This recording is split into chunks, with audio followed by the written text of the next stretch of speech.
always be the one you wanna call when it's cold outside. I will always be the one that's right here standing by your side. Open up your heart and let me in. नमस्कार दोस्तों and welcome to my channel. कैसे हैं आप सब? उम्मीद है सब ठीक ठाक होंगे, अच्छे होंगे और अच्छे से पढ़ाई भी कर रहे होंगे। तो आज हम पढ़ने वाले हैं सीबीएसई क्लास 12th का मैथ्स का चैप्टर मैट्रिसेस और हम सॉल्व करेंगे miscellaneous exercise on chapter number 3 that is our matrices. तो जो मैट्रिसेस चैप्टर है उसके मिसलिनियस एक्सरसाइज का क्वेश्चन नंबर 8 तक हम ऑलरेडी सॉल्व कर चुके हैं।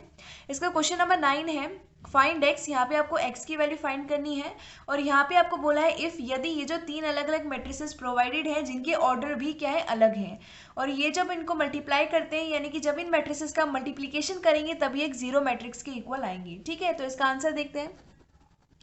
तो ये जो मैट्रिक्स वाले क्वेश्चन होते हैं इनके अंदर ऑलरेडी आपको प्रोवाइडेड है कि जब आप इनको आपस में मल्टीप्लाई करेंगे तब इसके इक्वल करेंगे तब एलएचएस और जो आरएचएस आएगा वहां से जो इक्वेशंस बनेंगी वहां से आपको एक्स की वैल्यू मिल जाएगी। यानी कि सिंपली हमें जो प्रोवाइडेड है कि इनको हमें मल्टीप्लाई करना है एलएचएस साइड मैट्रिसेस को, वो हम करेंगे। लेकिन उसके लिए एक यहाँ पे ट्विस्ट ये आ जाता है कि हमने आज तक अभी तक हमने ये नहीं सीखा इस चैप्टर के अंदर कि हम एक साथ तीन मैट्रिसेस को आखिर किस तरीके से मल्टीप्लाई करें। हमने सीखा है कि हम एक समय पे दो मैट्रिसेस को किस तरीके से मल्टीप्लाई करते हैं। तो वही फंडा यहाँ पे अपनाएंगे। सबसे पहले क्या करेंगे, कोई भी दो मैट्रिसेस ले लो, पहले दो ले लो, पहले इन दोनों को मल्टीप्लाई करेंगे, इन दोनों को सॉल्व किया जाएगा पहले, फिर जो एक मैट्रिसेस आएगा उसको हम मल्टीप्लाई करेंगे इससे, ताकि हमारे पास इजीली आंसर आ जाए और जो हमने सीखा है हम उसका यूज करेंगे। ठीक है, तो इसका आंसर देखते हैं। काफी ज्यादा बोल लिया, अब इसका आंसर देखते हैं, सीधा मुद्दे की बात देखते हैं। तो हम क्या करने वाले हैं, इन दोनों को सॉल्व करने वाले हैं। यहाँ लिख देती हूँ सॉल्विंग देम फर्स्ट। सबसे पहले इन दोनों को सॉल्व करेंगे, उसके लिए मैं यहाँ लिख लेती हूँ। सबसे पहले क्या करती हूँ, मैं इसको ही लिख लेती हूँ कि आपके पास क्या प्रोवाइडेड है। तो फिलहाल आपको यहाँ पे गिवन है x -5 -1। देखो साथ साथ में इनके ऑर्डर भी लिखते रहते हैं, तो इसका ऑर्डर कितना है देखो। यहाँ पे एक रो प्रोवाइडेड है और तीन कॉलम है, यानी कि 1 इंटू में 3 क्या है, इसका ऑर्डर है। उसके बाद ये आपके पास नेक्स्ट यहाँ पे मैट्रिक्स गिवन है जिसके ऑर्डर है 3 इंटू 3, यानी कि 3 यहाँ पे रो प्रेजेंट है और 3 क्या है, कॉलम है। नेक्स्ट जो मैट्रिक्स है वो ये है x 4 और 1। यहाँ पे आप देख सकते हो तीन क्या है रो है और एक क्या है कॉलम है, यानी कि 3 इंटू 1 क्या है, इसका ऑर्डर है इक्वल टू 0 चल रहा है। आप ये जो 0 है इसको एज अ जीरो मैट्रिक्स भी ट्रीट कर सकते हैं, यानी कि जिस समय आपको एलिमेंट्स को कंपेयर करना है उस समय आप इसको एज अ मैट्रिक्स ट्रीट करेंगे, यानी कि एक ऐसा मैट्रिक्स जो नल है, यानी कि जिसके एक एक एलिमेंट क्या होगा, 0 होगा। वरना का अगर आप इक्वेशन फॉर्म करते हैं, अगर अपनी एलएचएस साइड एक इक्वेशन फॉर्म हो जाती है तो हम इसको एज अ जीरो ट्रीट करेंगे। ठीक है, तो सॉल्व करते हैं। तो अब देखो ये क्या हो जाएगा, ये हो जाएगा x इंटू में 1 हो जाएगा x, फिर हो जाएगा -5 इंटू में 0 प्लस में 0, -1 इंटू में 2 हो जाएगा -2। ठीक है, उसी तरह अब ये वाली जो रो है ये सेकंड कॉलम को मल्टीप्लाई करेगी तो x इंटू में 0 हो जाएगा 0, -5 इंटू में 2 हो जाएगा -10, -1 इंटू में 0 हो जाएगा प्लस में 0, फिर x इंटू में 2 हो जाएगा 2x, -5 इंटू में 1 हो जाएगा जी -5, -1 इंटू में 3 हो जाएगा जी -3। ठीक है, ये वैल्यू आ गई। अब ये इनको मल्टीप्लाई करने की बजाय साथ में ये भी तो प्रेजेंट है, इसको यहाँ लिख लेते हैं, लिख लिया हमने। अब देखो यहाँ से आपको क्या करना है, वैल्यूज लिखनी है और उसके बाद जो एक नया मैट्रिक्स आएगा उसको इससे मल्टीप्लाई करेंगे। ठीक है, तो देखो यहाँ पे क्या आएगा, ये हो जाएगा x -2, ये हो जाएगा -10 और ये हो जाएगा 2x माइनस में 8। ठीक है, ये वैल्यू आ गई आपके पास। अब यहाँ पे देख सकते हो एक हमारे पास रो प्रेजेंट है इंटू में 3, यानी कि 3 हमारे पास कॉलम है और यहाँ पे ये है x 4 और 1। यहाँ पे क्या है, यहाँ पे 3 तो हमारे पास रो प्रेजेंट है और इनटू में 1 हमारे पास कॉलम है। तो हमने ये भी सीखा था कि हम दो मैट्रिक्स को तभी मल्टीप्लाई कर सकते हैं कि यहाँ पे जो खत्म हो रहा है, यहाँ पे जो ऑर्डर खत्म हो रहा है वो यहाँ से शुरू होना चाहिए। तो यहाँ 3 से खत्म हो रहा है, यहाँ 3 से स्टार्ट हो रहा है, यानी कि एक नया मैट्रिक्स आएगा जिसका ऑर्डर क्या होगा, 1 इंटू में 1 होगा, यानी कि एक वहाँ पे रो प्रेजेंट होगी और एक ही हमारे पास क्या होगा, कॉलम प्रेजेंट होगा। ठीक है, तो एक तरीके से ऐसा हमारे पास आने वाला है एक नया मैट्रिक्स। तो उसको फाइंड आउट करने के लिए हम क्या करेंगे, इसको आगे सॉल्व करेंगे। तो करते हैं, यहाँ पे मल्टीप्लाई करना है तो देखो कैसे करेंगे। ये हो जाएगा x -2 इंटू में क्या हो जाएगा x, फिर ये हो जाएगा -10 इंटू में क्या हो जाएगा 4 हो जाएगा, और साथ में ये क्या है आपके पास, ये आपके पास प्लस में 2x माइनस में 8 इंटू में करेगा 1। ठीक है जी। तो अब देख सकते हो ये जो एक एलिमेंट है, ये एक एलिमेंट आने वाला है, यहाँ पे कोई एक अलग रो नहीं आई और ना ही कोई एक अलग हमारा कॉलम आया।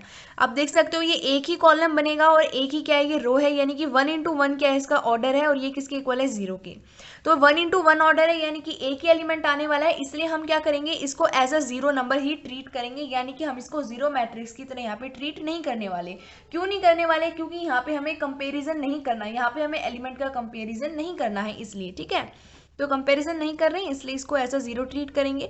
अब देखो x इंटू में x हो जाएगा एक्स स्क्वायर, ये हो जाएगा -2x, ये हो जाएगा -40, और ये हो जाएगा आपके पास 1 इंटू कर रहा है, यानी कि ये सेम ही रहेगा।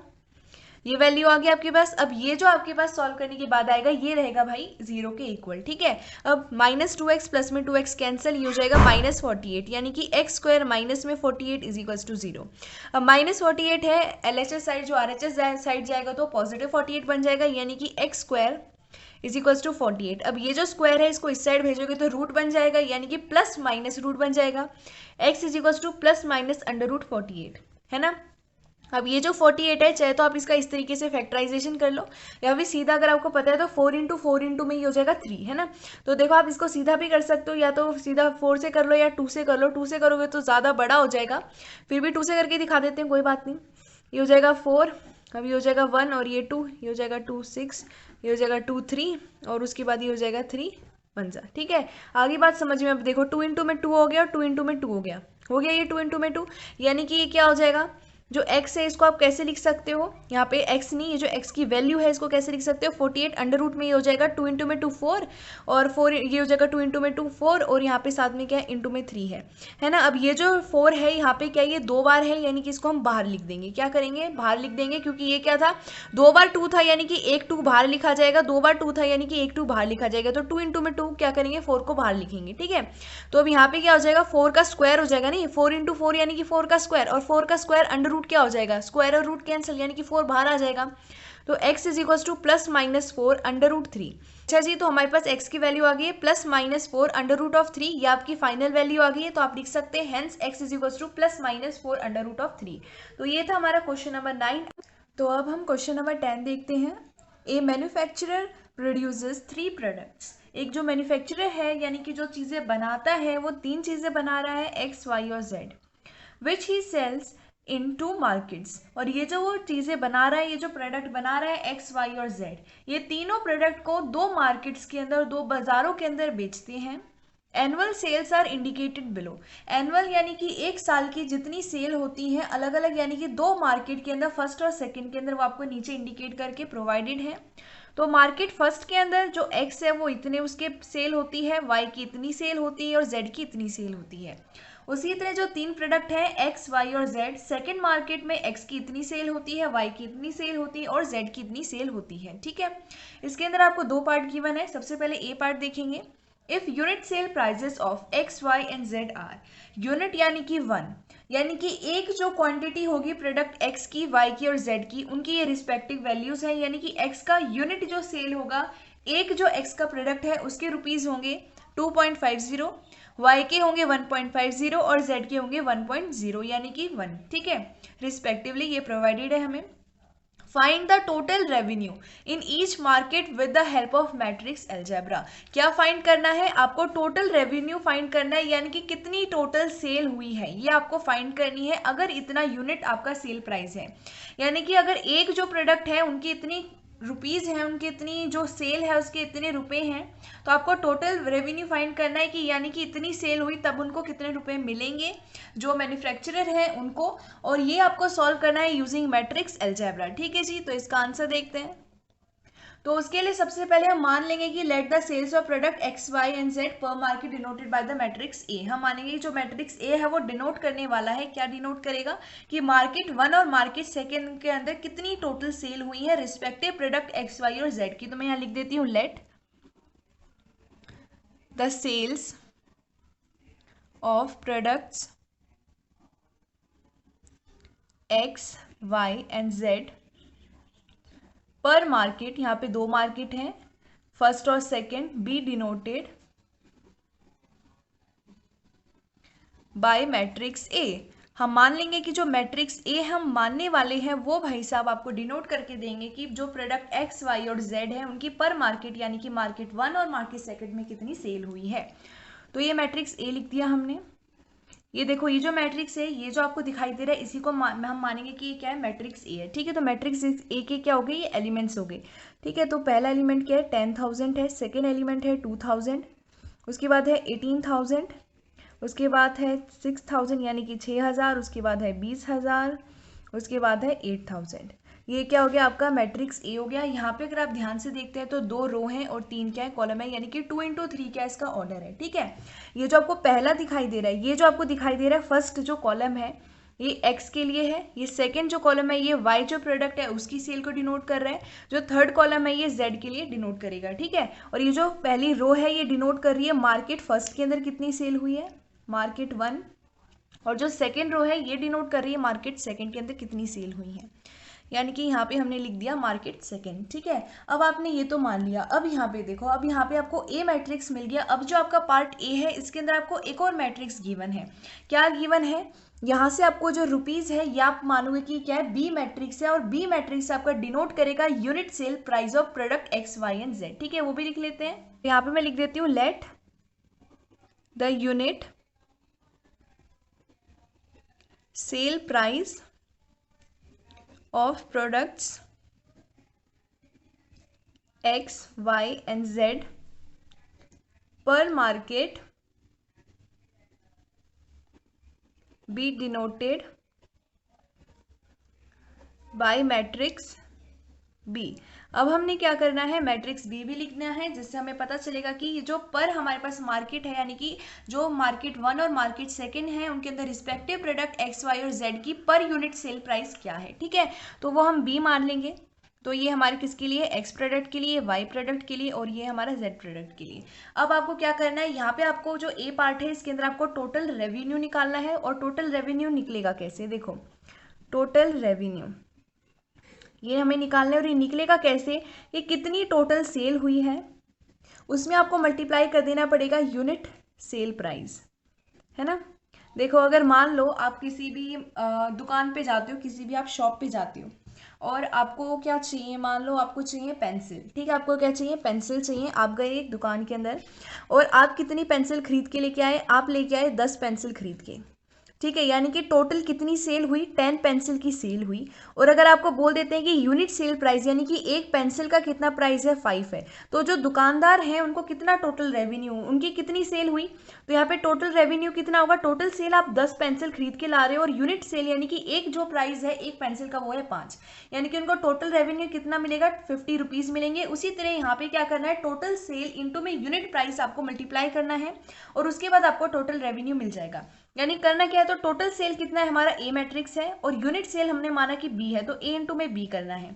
और एक बात आपको बहुत ही ध्यान से यहाँ पे समझनी है कि अगर आप सोच रहे हो कि बी मैट्रिक्स को हमने एक सिंगल रो क्यों नहीं माना, एक सिंगल कॉलम ही क्यों माना, तो मैं आपको समझा देती हूँ। देखो यहाँ पे हमें टोटल रेवेन्यू चाहिए, यानी कि आपको करना क्या है कि दो मैट्रिक्स को आपस में मल्टीप्लाई करना है। तो अगर आप ध्यान से देखते हो तो यहाँ पे क्या है, यहाँ पे 3 तो आपके पास रो है और एक आपके पास कॉलम है, यानी कि 3 into 1 हमारे पास बी मैट्रिक्स का ऑर्डर है।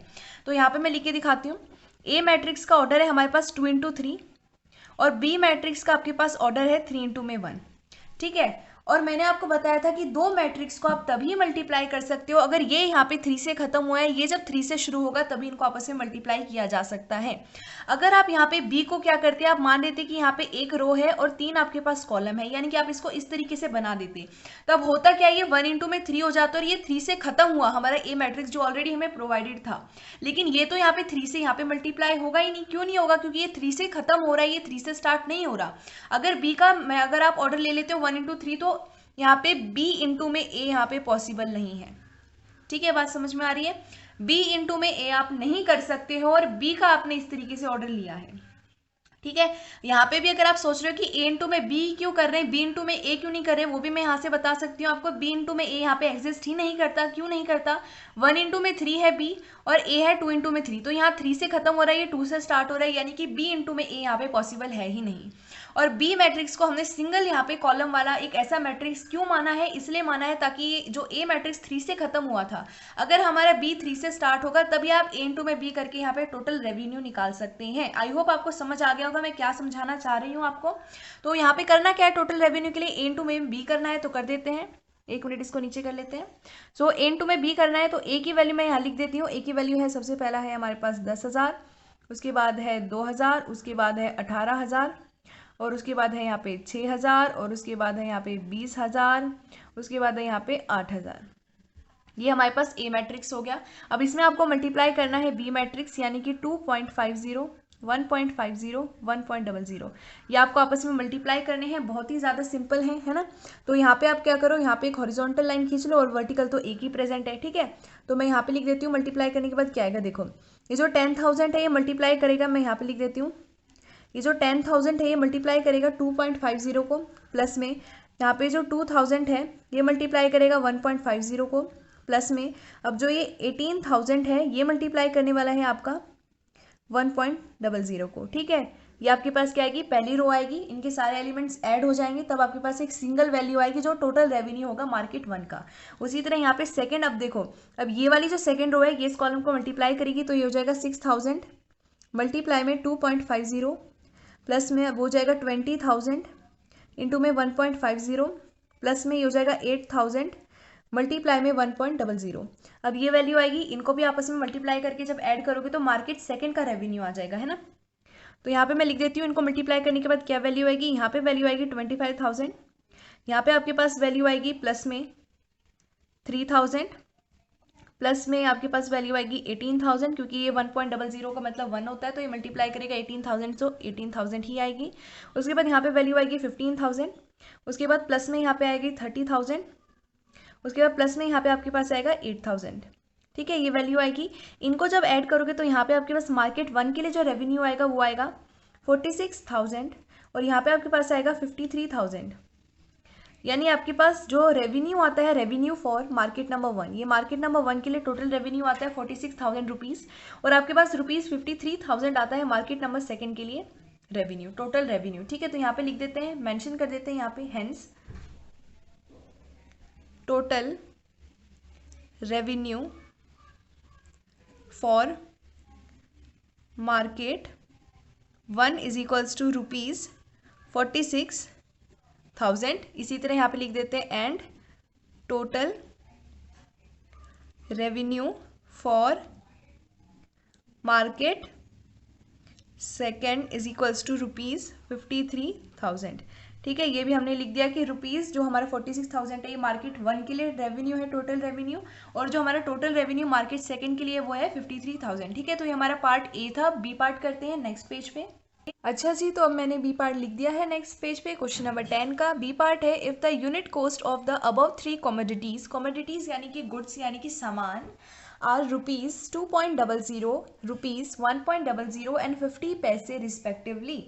अब बोला है कि जो 3 हमें ऊपर कमोडिटीज़ यानी कि हमें 3 हमारे प्रोडक्ट गिवन थे एक्स, वाई और जेड, अब की बार उनके यूनिट कॉस्ट हमें चेंज करके गिवन है। जो एक्स हमारा प्रोडक्ट है उसका यूनिट कॉस्ट होगा 2 रुपीज़, और जो हमारे पास वाई हमारे पास जो कमोडिटी है उसके रुपीज़ होंगे 1, और जो हमारे पास जेड कमोडिटी है उसके पैसे हैं अब की बार 50। तो आपको इसको रुपीज़ में कन्वर्ट करना पड़ेगा, यानी कि 0.50 रुपीज़, ठीक है। फाइंड द ग्रॉस प्रॉफिट, यहाँ पे आपको ग्रॉस प्रॉफिट फाइंड करना है। ग्रॉस प्रॉफिट का मतलब है कि मतलब जब आपने रुपीज़ को यहाँ पे चेंज किया, यानी कि पहले पार्ट से इसको आपको मदद लेनी पड़ेगी।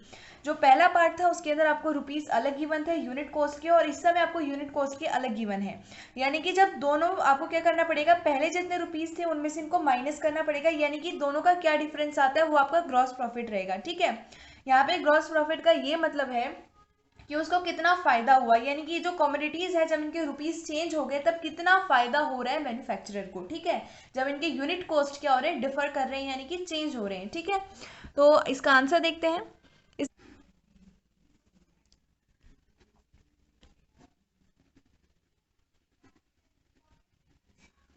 तो यहाँ पे आप देख सकते हैं मैंने यहाँ पे लिख दिया है, और मैंने यहाँ पे आपको जो पिछले वाले पार्ट था उसके अंदर जो लिख के दिखाया था वही सेम लिखा है यहाँ पे भी।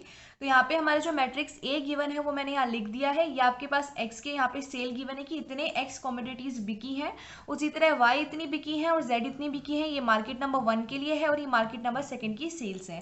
अब आपको क्या करना है, यहाँ पे आपको पर जो कमोडिटी है उसकी यूनिट कॉस्ट गिवन है, यानी कि आपको क्या करना पड़ेगा, पहले इतनी सेल के लिए कितने आपके पास टोटल रुपए आए हैं उनको आपको कैलकुलेट करना पड़ेगा। तो यहाँ पे मैंने लिख दिया है कि let the unit cost price of product X Y and Z per market be denoted by matrix C, यानी कि पर यूनिट जो हमारे पास कॉस्ट आएगा एक कमोडिटी का वो हम यहाँ लिख देंगे मैट्रिक्स सी मानकर। जो हमें जो बी पार्ट है उसके अंदर प्रोवाइडेड है तो हम सी को मानेंगे एक मैट्रिक्स। तो यहाँ पे 2.00 1.00 और यहाँ पे देखो ये x के लिए है और ये y के लिए है, और जो z है उसके लिए हमें गिवन है 50 पैसे, यानी कि 0.50 रुपीज़। ठीक है, तो यहाँ लिख देंगे 0.50। अब आपको क्या करना है कि ये आपके पास यूनिट कॉस्ट प्राइस आ चुका है। अब आपको सबसे पहले टोटल कॉस्ट निकालना पड़ेगा। तो यहाँ लिख देते हैं टोटल कॉस्ट। टोटल कॉस्ट, तो टोटल कॉस्ट कैसे निकालता है, कितनी सेल हुई है, टोटल सेल इनटू में यूनिट कॉस्ट प्राइस। ये मैंने आपको पिछले क्वेश्चन में समझा दिया था कि अगर मान लो आप 10 पेंसिल खरीद के लेके आ रहे हो, एक पेंसिल की कॉस्ट है 5 रुपीज़, तो टोटल कितने कॉस्ट आपको देना पड़ेगा 50 रुपीज़। ठीक है, तो ये होता है आपका टोटल कॉस्ट, कितनी सेल हुई मल्टीप्लाई में यूनिट कॉस्ट कितना है उस सब्सटेंस का, उस कमोडिटी का। ठीक है, तो यहाँ पे टोटल सेल कितनी है, टोटल सेल हमारी ए से डिनोट हो रही है कि ए हमारे पास जो मैट्रिक्स है वो डिनोट कर रहा है टोटल सेल को, इनटू में जो यूनिट कॉस्ट प्राइस है वो मैट्रिक्स सी डिनोट करेगा। तो दोनों को मल्टीप्लाई कर देते हैं। तो यहाँ पे लिख देते हैं सबसे पहले, तो हमारा जो मैट्रिक्स ए है वो मैं यहाँ लिख देती हूँ 10,000, 6,000, 2,000, 20,000, 18,000 और 8,000। ये क्या है आपका मैट्रिक्स ए है। उसी तरह सी है हमारे पास 2.00, 1.00, 0.50। ठीक है, अब इनको कर दो आपस में मल्टीप्लाई और आपके पास टोटल कॉस्ट की वैल्यू आ जाएगी। तो इनको आपस में मल्टीप्लाई करेंगे, यहाँ पे एक हॉरिजॉन्टल लाइन खींच लो, यहाँ वर्टिकल एक है ही। ठीक है, एक ही कॉलम प्रेजेंट है। तो ये हो जाएगा 10,000 इंटू में 2.00 प्लस में 2,000 इंटू में 1.00 प्लस में 18,000 इंटू में 0.50।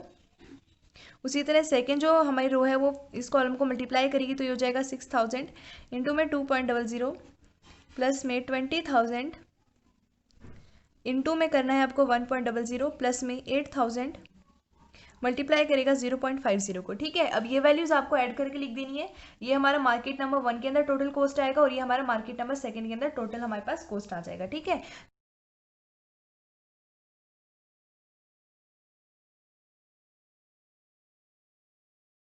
तो यहाँ पे मैंने टोटल करके लिख दिया है। इनको जब आप ऐड करोगे तब आपके पास मार्केट नंबर 1 के लिए जो टोटल कॉस्ट आएगी वो आएगी 31,000 और 36,000 आएगी मार्केट नंबर 2 की टोटल कॉस्ट। ठीक है, ये आपके पास मार्केट नंबर 1 की टोटल कॉस्ट आ गई और ये आपके पास मार्केट नंबर 2 टोटल कॉस्ट आ चुकी है मार्केट नंबर 2 के लिए। ये कैसे आई, जब आपने इनको ऐड कर दिया तब आपके पास ये वैल्यू आ गई। अब आपको क्या चाहिए था, अब आपको चाहिए था ग्रॉस प्रॉफिट। तो ग्रॉस प्रॉफिट निकलता कैसे है, ग्रॉस प्रॉफिट आपका कैसे निकलता है, ये निकलता है रेवेन्यू माइनस में कॉस्ट, यानी कि रेवेन्यू माइनस में कॉस्ट, टोटल कॉस्ट, यानी कि कितना रेवेन्यू हुआ और उसमें से माइनस करना है कितना बेसिक टोटल कॉस्ट था। ठीक है, तो टोटल कॉस्ट तो हमारे पास बी पार्ट से हमें मिल चुका है और ए पार्ट में हमने रेवेन्यू फाइंड आउट किया था, याद है आपको। तो जो ए पार्ट है उससे हमें रेवेन्यू मिल जाएगा और हमारा माइनस करना है टोटल कॉस्ट। तो जो हमारा रेवेन्यू था वो पिछले वाले का आंसर था, यानी कि ए इंटू में बी क्या था, हमारा रेवेन्यू था। तो वो आया था 46,000 मार्केट नंबर 1 के लिए और 53,000 आया था मार्केट नंबर 2 के लिए। इसमें से आपको माइनस कर देना है टोटल कॉस्ट, जो ये आया, यानी कि ए इंटू में सी आया टोटल कॉस्ट, तो ये आया आपका 31,000 मार्केट नंबर 1 के लिए और मार्केट नंबर 2 के लिए आया 36,000। ठीक है, अब इनको माइनस कर दोगे तो जो वैल्यू आएगी वो फाइनल आंसर है। इनको माइनस करोगे तो यहाँ पे आएगा 15,000 और यहाँ पे आएगा 17,000, यानी कि आपके पास जो हमारे पास प्रॉफिट आया है, total profit for market 1, market number 1 के लिए जो टोटल प्रॉफिट आया वो आया ₹15,000। उसी तरह जो total profit for market number 2 आया वो कितना है आपके पास, वो आया आपके पास ₹17,000। ठीक है, तो आप यहाँ लिख सकते हैं इसको सॉल्व करने के बाद, hence total profit of market number 1 is equals to ₹15,000 and total profit of market number 2 is ₹17,000। ठीक है, तो ये आपका क्वेश्चन नंबर 10 था। दोनों इसके पार्ट सॉल्व कर दिए। अब